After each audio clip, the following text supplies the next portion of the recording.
Video کو like کر کے آگے شیئر ضرور کر دینا۔ میں چل کے بتاؤں تمہیں؟ میں چل کے بتا سکتی ہوں بابا، اور جو تھوڑا بہت بخار ہے میں تمہاری سواریوں کے پیچھے تھوڑا دوڑ لوں گی، پسینہ نکلے گا تو میرا بخار ختم ہو جائے۔ بابا میں آپ لوگوں کے بہت کام آؤں گی۔ آپ لوگ کہتے ہیں نا کہ آپ جس مشن پہ جا رہے ہیں نا وہاں کام کرنے والوں کی ضرورت پڑے گی، نہ خادمہ کی۔ میں آپ لوگ کو نہیں ستاؤں گی۔ اگر سواریوں کی کمی ہے آپ لوگوں کے پاس میں پیدل چلوں گی، مجھے لے چلو، مگر میں علی اصغر کا جھولا دوں گی۔ جب تم لوگ جنگ میں مصروف ہوں گے میں علی اصغر کا جھولا دوں گی، اس کو میں بہلاؤں گی، اس کو رونے نہیں دوں گی۔ آپ لوگ کی خدمت، مجھے لے کر تو چلیں۔ بہت کچھ کہتی ہے سغرا، پھر اچانک کہتی ہے بابا اگر آپ کو یقین نہیں آتا تو میں آپ کو اٹھ کر چل کے بتاتی ہوں۔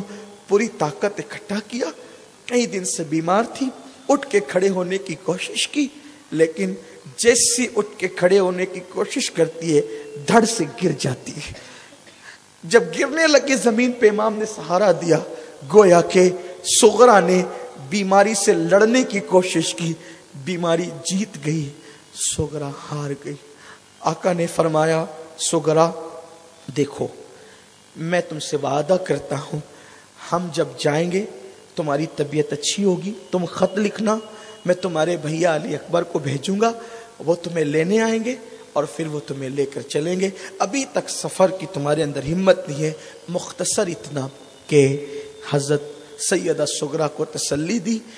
جب دیکھا کہ ابا کے پاس بات نہیں بنتی تو علی اکبر کہتی علی اکبر تو میرا بھیا ہے نا، ابا کو منا لو نا کہ تم مجھے لے کر چلو گے۔ علی اکبر نے کہا میں وعدہ کرتی ہوں کہ میں وعدہ کرتا ہوں۔ علی اکبر نے کہا، سرکار علی اکبر نے کہا کہ میں وعدہ کرتا ہوں بہن میں تمہیں لینے آؤں گا، طبیعت تمہاری ٹھیک ہوگی، خط لکھنا میں لینے آؤں گا۔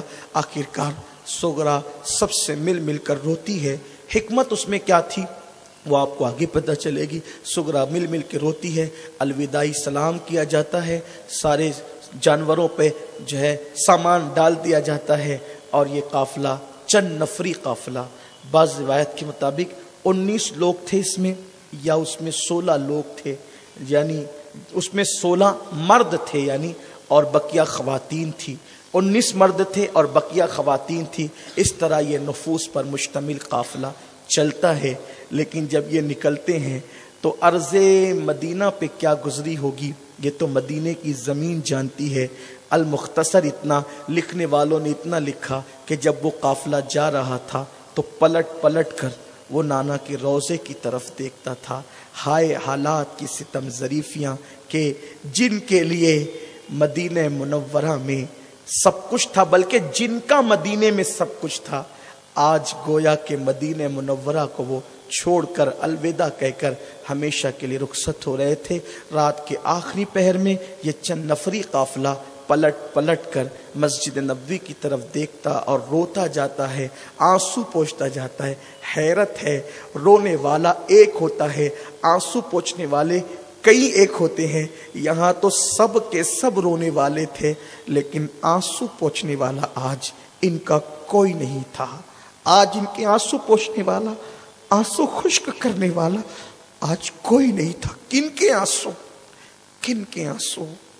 جن کے گھر میں جبریل اجازت کے بغیر نہیں آتا، جن کے گھر میں فرشتے چکیاں چلاتے تھے، آج ان کے آنسو پوچھنے والا کوئی نہیں تھا۔ قیامت تک جن کی زندگی پہ آنسو بہایا جائیں گے ان کے آنسو پوچھنے والا آج کوئی نہیں تھا۔ یہ چند نفری قافلہ پھر مڑ مڑ کے دیکھتا گیا اور پلٹتا گیا، اور پھر جب یہ قافلہ آگے بڑھا گرد اوپر اٹھتی گئی اور ایک گرد میں یہ پورا قافلہ چھپ گیا، اور پھر اس کے بعد ہمیشہ کے لیے یہ مدینے سے رخصت ہو گئے، مدینہ طیبہ سے رخصت ہوئے۔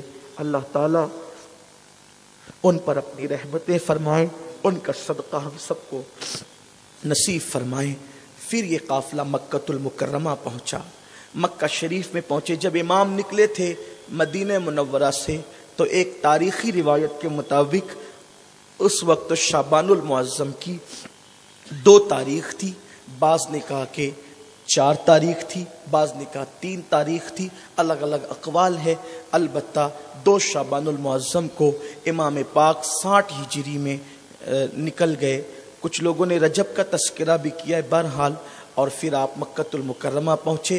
مکے والوں میں خوشی کی لہر تھی، امام آ گئے، بالکل ایسے ہی جیسے مدینہ منورہ میں حضور کی آمد کے بعد خوشیاں تھی، ویسے مکے میں خوشیاں تھی۔ البتہ مکے میں امام پاک رہے، لوگ ملنے آنے لگے، بالخصوص ابن عمر، ابن زبیر، ابن عباس، ان لوگوں نے، اور جو اکابر صحابہ اس دور میں تھے، انہوں نے ملاقات کی، کہا کہ ہمیں پتہ چلا آپ یہاں سے نکلے، لیکن یہاں سے آپ کہیں تشریف نہیں لے جائیں، آپ یہیں پہ رکے۔ امام نے فرمایا میرا ارادہ کوفہ جانے کا ہے۔ لوگوں نے کہا اللہ کے لیے کوفے کا نام ہی آپ نہ لیں، وہ کوفہ ہے جنہوں نے آپ کے ابا جان کے ساتھ کیا کیا، آپ کے بھائی جان کے ساتھ کیا کیا، وہ آپ کے ساتھ بے وفائی کریں گے، اس لیے آپ کوفہ جانے کی بات نہ کریں۔ امام نے جو ہے وہ خطوط جو آئے تھے تقریباً 150 خطوط تھے، امام عالی مقام علی جد علیہ السلام نے کہا میں نے تو جانا ہے، وہ خطوط پیش کیے۔ تو پھر آپ کو ابن عباس اور دیگر صحابہ رضوان اللہ تعالی علیہم اجمعین نے مشورہ دیا، آپ ایک کام کریں، پہلے آپ اپنے کسی معتمد کو بھیجیں، حالات کا جائزہ لے، جانا ہی چاہتے حالات کا جائزہ لیں پھر دیکھیں۔ آپ نے اپنے چچا زاد بھائی حضرت مسلم ابن عقیل کو بھیجا، اور پھر آپ کوفہ تشریف لے گئے۔ کوفہ گئے، پہلے ہی دن لوگوں نے ہزاروں کی تعداد میں بیعت کی، لیکن ابن زیاد بدنہاد بانی فساد وہ پلید آ گیا، تو آنے کے بعد جو ہے اس نے حضرت امام مسلم کے خلاف لوگوں کو ورگلایا، بھڑکایا، اینڈ اس کا اس پر ہوا کہ امام مسلم کو شہید کر دیا، اور ان کے دونوں بچے محمد و ابراہیم کو بھی شہید کر دیا۔ شہادتیں یا تفصیل سے پڑھنے کا وقت نہیں ہے، ایک بار درود شریف پڑھنے، جو لوگ کھڑے ہیں وہ بیٹھ جائیں، وہیں جہاں جو جائیں وہیں بیٹھ جائیں۔ رب صلی وسلم دائما ابدا۔ لوگ باہر تک چلے گئے ہیں، اگر تھوڑی بھی گنجائش ہو تو مجھے باہر سے اشارہ ہو رہا ہے تھوڑا سا آگے کھسک جائیں، ایک بار درود شریف پڑھ لیں، بات آگے بڑھاتا ہوں۔ لوگ باہر جو ہے وہ جلدی سے ایک بار بلند آواز سے درود شریف پڑھ لیں آپ۔ اللہم صلی علی سیدنا و مولانا محمد معدن الجود والکرم والہ الکرام اجمعین، صلاۃ و سلام علیک یا رسول۔ توجہ میری طرف کر لے، اب آپ پھر سے جڑ جائیں۔ تو امام مسلم شہید ہو گئے، ان کے بچے بھی شہید ہو گئے۔ یہاں پر ایک تاریخی بات میں آپ کو بتانا چاہتا ہوں کہ آج کل جو ہے ایسا ہو رہا ہے کہ جدید تحقیق کے نام پر آج کل، ایک بار درود شریف پڑھنے آپ۔ اللہ رب محمد صلی اللہ علیہ وسلم نحن عباد محمد صلی اللہ علیہ وسلم والا زوی و آلہ ابد الدہر وکرم۔ اب توجہ میں طرف رکھیں، امام مسلم بھی شہید ہو گئے، اور ان کے دونوں بچوں کو بھی فرات کے کنارے پر شہید کر دیا گیا۔ آج کل میں یہ دیکھ رہا ہوں کہ کچھ لوگ جدید تحقیق کی بنیاد پر واٹس ایپ پر، چونکہ واٹس ایپ جو ہے نا یہ گھر میں بیٹھ کر فتنہ پھیلانے کا ایک ذریعہ بن گیا ہے، سبب بن گیا ہے، تو لوگ اس پر کچھ بھی لکھتے ہیں۔ جیسے میں نے دیکھا کہ کچھ اس سال کہ امام مسلم کے بچے شہید نہیں ہوئے، یہ ہیڈنگ تھی، اور پھر فلاں نے لکھا کہ شہید نہیں ہوئے، اور فلاں نے لکھا کہ شہید نہیں ہوئے۔ مجھے اس پر کچھ نہیں کہنا، صرف میں اتنا کہنا چاہتا ہوں، آپ لوگوں سے کہنا چاہتا ہوں، اچھی طرح یاد رکھیں کہ اگر امام مسلم کے بچے شہید نہیں ہوئے تو وہ فرات کے کنارے پر جو مزاریں ہیں وہ کس کی ہے؟ بھئی روایت کو درایت پر بھی تو پرکھنے کا ایک اصول ہے۔ دوسری چیز آپ سے کہتا ہوں، اس کو لکھا ہمارے اہل سنت میں علامہ ارشد القادری نے لکھا، مفتی جلال الدین امجدی فقیہ ملت نے لکھا، پھر اس کے بعد ان سے اور پہلے کے بزرگوں میں شاہ عبدالعزیز محدث دہلوی کے معاصرین میں شیخ اکرام الدین محدث دہلوی نے اس کو لکھا، جو ان کی کتاب ہے اس کے اندر انہوں نے لکھا، پھر انہوں نے بھی حوالے سے لکھا، پھر اس کو صاحب روضۃ الشہداء علامہ محمد حسین الوائز نے لکھا۔ اب محمد حسین وائز کے متعلق واٹس ایپ پر میں سن رہا ہوں کہ ان کے بارے میں کہا جا رہا ہے کہ وہ رافضی تھے، حالانکہ وہ مولانا عبد الرحمن جامی کے سگے بہنوئی ہے۔ جن عبد الرحمن جامی کو ہم امام جامی کہتے ہیں، یہ ان کے سگے بہنوئی ہے۔ بھائی ہم اپنی بہن بیٹیاں کسی رافضی کو آج نہیں دیتے، تو عبد الرحمن جامی نے اپنی بہن کو کسی رافضی کو کیسے دے دیا تھا؟